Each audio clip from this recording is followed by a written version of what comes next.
Saludo con gusto a Cecilia Soto, destacada y respetada política mexicana e integrante de la directiva del proyecto Somos México. Cecilia, gracias por estar aquí. Un gusto recibirte en el programa. Guillermo, ¿qué tal? Buenas noches. Un gusto enorme volver a hablar contigo. Muchas gracias, Cecilia. A ver, platícale a nuestro público cómo surge el Frente Amplio Democrático. Ya presentamos la nota, pero me gustaría profundizar contigo un poco más acerca de lo que es el Frente Amplio Democrático que surgió hoy a través de un manifiesto, dije hace rato, con más de 400 personas firmantes. Sí, se están sumando más. Bueno, esto surgió como surgen las pequeñas conspiraciones en conversaciones en donde repetidamente hemos hablado de el peligro de una reforma electoral concebida no desde la sociedad civil y los partidos políticos, sino al viejo estilo desde la presidencia de la República y desde gobernación. Y fuimos un pequeño grupo de convocantes, creo que éramos 10, 12, uno de ellos muy importante, el abogado constitucionalista Rafael Estrada Michel, Rosario Robles, Edmundo Jacobo, Guadalupe Acosta Naranjo, yo misma, y empezó así, como un llamado donde no sabíamos qué tanta resonancia iba a tener. Y resultó que ha habido una respuesta como llano en pasto seco. ¿Por qué? Porque hay dos generaciones de mexicanos y mexicanas que conocimos lo que era un sistema democrático, con sus problemas, pero en general un sistema democrático. Y cada institución que ha sido destruida por por el gobierno de López Obrador y el gobierno de la presidenta Sheinbaum, utiliza el mismo argumento, que es un problema usa dos argumentos, o que es un problema de dinero o que es un problema de corrupción. Y a la hora de la hora no, ni se procede contra alguna persona acusada de corrupción, ni es un problema de dinero. Entonces, todos los indicios que tenemos es que es una reforma electoral para quedarse en el poder todo el tiempo posible y hacer imposible la alternancia del poder de otras fuerzas políticas. Y esto te digo porque el argumento fundamental que se ha usado no es el de la representación política, no es el de que haya más democracia, sino el asunto del dinero. Nosotros hemos hecho cálculos y el gasto electoral representa 0.4 centavos de cada 100 pesos que se gasta en el presupuesto del país, ¿no? Entonces no ese es el tema es impedir que lleguen otras fuerzas políticas y eso ha movilizado a la sociedad. Platícame, Cecilia Soto, ya me dices quiénes empezaron a hacer que floreciera la posibilidad de formar este Frente Amplio Democrático. He dicho yo que hay un mundo de firmas en el manifiesto, me dices que se están sumando más. ¿Quiénes forman parte de este Frente Amplio Democrático? Bueno, es un número muy, muy, muy grande, pero hay gente primero con gran experiencia en el tema electoral, ¿no? Como el propio Edmundo Jacobo, como Lorenzo Córdoba, como Ciro el que ahora está en España, está Jacobo Dayan, o sea, hay gente de derechos humanos, hay gente que tiene mucha experiencia en el tema de organizaciones cívicas, está Rosario Robles, está, es un grupo muy, muy, muy amplio. Está Lorena Borregar de Tabasco, está Laura Carrera, en fin, es un abanico muy amplio de personas. Bueno, como lo dice el frente, lo dice el nombre, lo que queremos es una movilización en donde lo común sea un solo apellido, demócratas, que somos demócratas. Aquí no vale si eres de izquierda, si eres de derecha, si estás a favor de esta u otra política pública, sino que estás a favor del ABC de la democracia. Y el ABC de la democracia es reconocer la legitimidad de tu adversario. Esa es una. Y la otra es que conoces bien las reglas electorales, pero desconoces el resultado. Y lo que tenemos en este país es que el partido en el poder, la presidenta en persona, desconoce la legitimidad de los adversarios. Se nos llama traidores a la patria, se nos llama conservadores, etcétera, etcétera, etcétera. Ya hoy mismo se descalificó a algunos de los firmantes.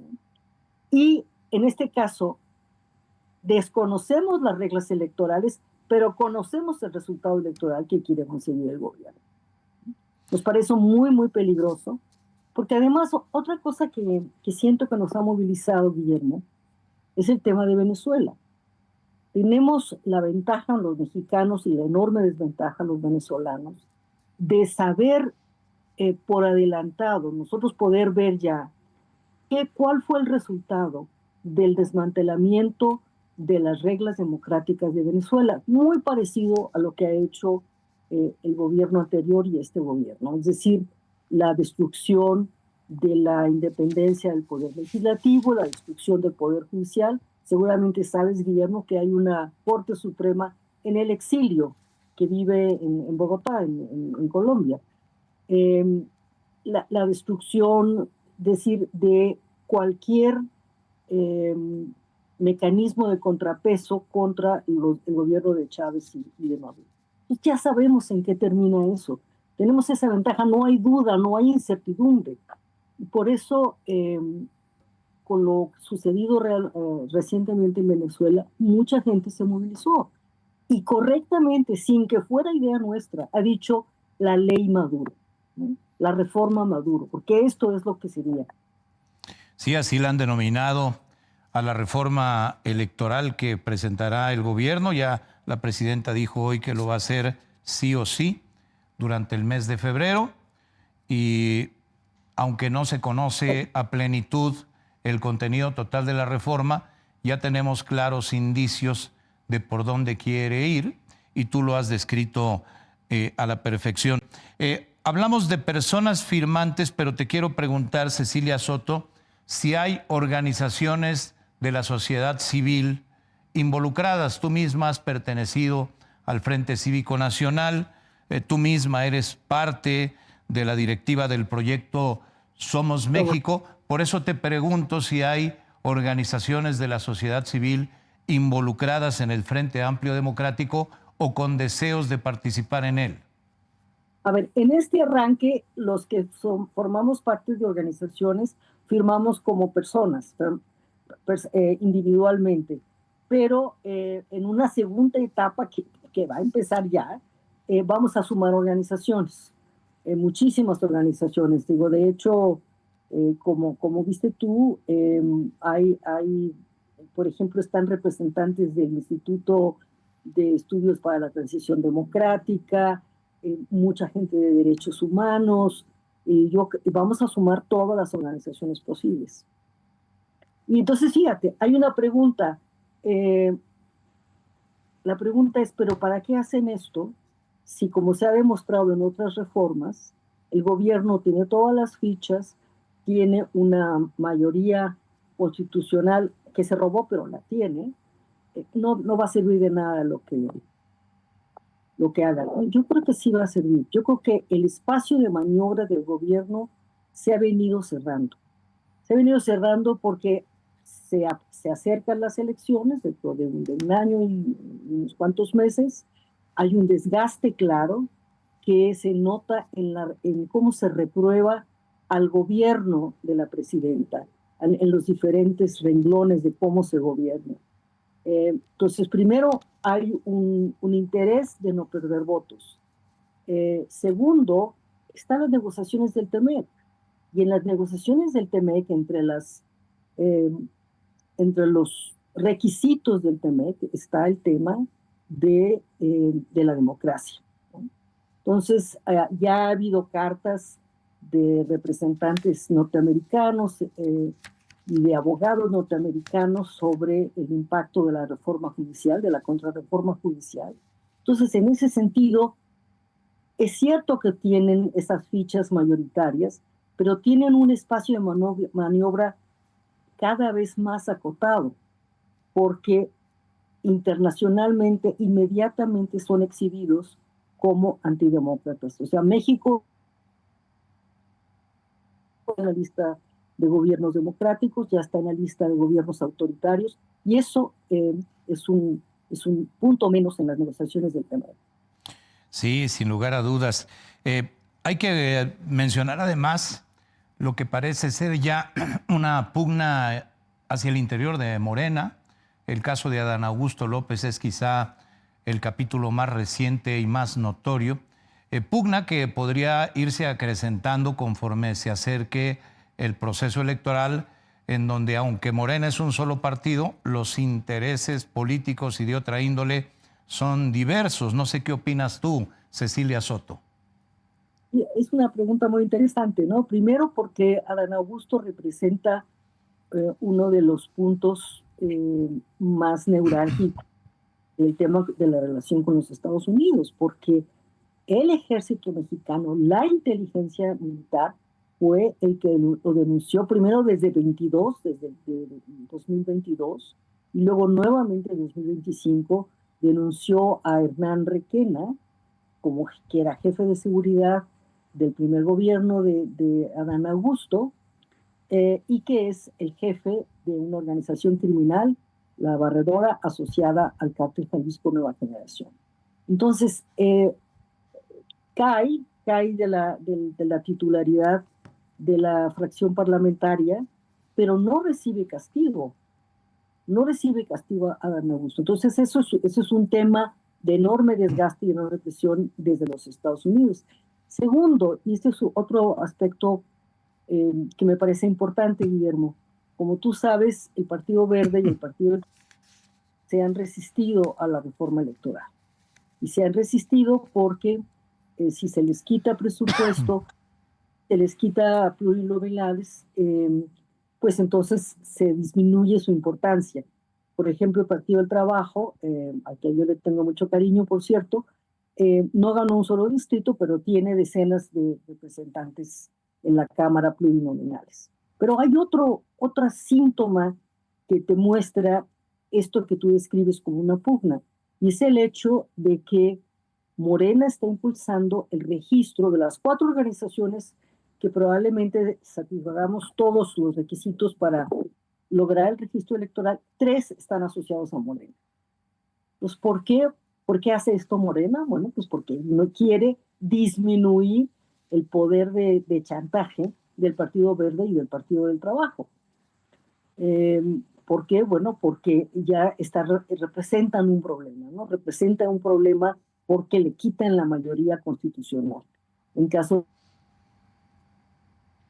de estar en contra. Entonces, sí, yo creo que hay una pugna importante.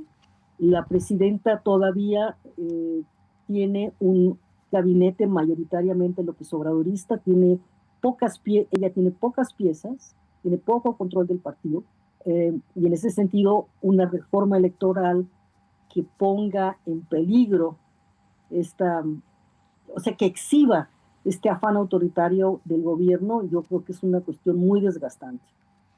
Tú sí eres de la idea, Cecilia Sota, de que puede haber una fractura en la coalición, porque Verde y Partido del Trabajo no sigan, no se sumen, no den los votos para la reforma electoral. ¿Sí lo adviertes? Creo que tienen las ganas de hacerlo. Que lo vayan a hacer, no sé. Depende de qué tanto les vayan a ofrecer, qué tanto sea su poder de negociación. Por eso te digo que quieren registrar a otros tres partidos favorables a Morena. ¿Por qué dudo de que se manifieste externamente la fractura? Creo que sí la hay o sí la va a haber, pero que se manifieste externamente lo dudo, porque faltan 5 años de gobierno de la presidenta. Y este es un incentivo muy importante para seguir en el poder por parte de estos partidos. Entonces, por eso me parece muy importante el Frente Amplio y que haya convocado a tantas personalidades de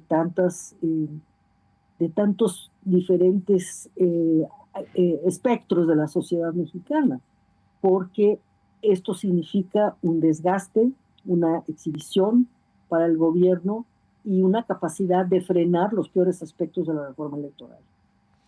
Pues muy interesante todo esto. Estaremos atentos a las acciones que emprenda este naciente Frente Amplio Democrático. Por lo pronto, Cecilia Soto, agradezco mucho tu presencia en el programa para compartir con nuestro público cuál es la esencia de este frente y hacia dónde se dirige. Muchas gracias por estar aquí. Me ha dado mucho gusto hablar contigo. Un medio minuto más, menos. Sí. Solamente decirte que ya tenemos muchas ganas de volver a las calles de México. Entonces, esta es una nueva oportunidad para llenar las calles de México de demócratas.